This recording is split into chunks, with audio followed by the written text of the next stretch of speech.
Ако Бајден не може да се кандидира, не може да ја води нашата земја. Ова го изјави ривалот на американскиот председател Џо Бајден, кандидатот Доналд Трамп, откако тој се повлече од трката. Бура од реакции ја тресе американската политичка сцена, откако Бајден ни даде поддршка на својата заменичка Камала Харис да ја продолжи трката.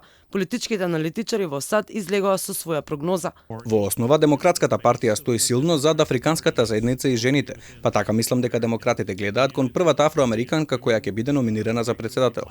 Во принцип, афроамериканките се едни од најсилните поддржувачи на Демократската партија. Затоа мислам дека ќе биде голем предизвик некој да ја надмине Камала Харис, ама иста е и ситуацијата кај републиканците.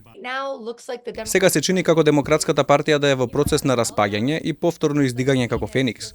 Понекогаш мораш да изгориш до темел за повторно да се издигнеш. Оваа недела ќе ни каже дали се во состојба повторно да се издигнат или ќе останат во руини.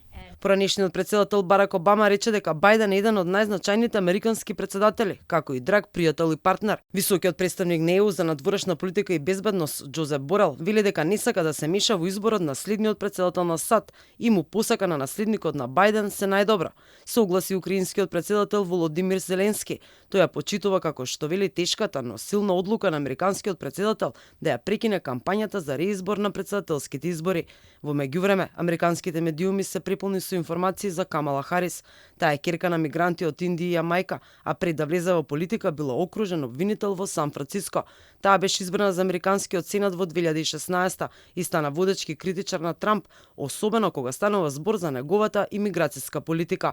Пред Бајден да се кандидира за Белата куќа во 2020, тој беше главен советник на председателот Барак Обама за време на неговите 8 години како подпредседател. Во 1972 тој ги изненади демократите со победата во трката за сенатот на 29 годишна возраст, станувајќи шестиот најмлад сенатор во американската историја. Со наполнети 82 години во ноември, Бајден ќе биде во јавниот живот подолго отколку некои негови живи колеги од Демократската партија.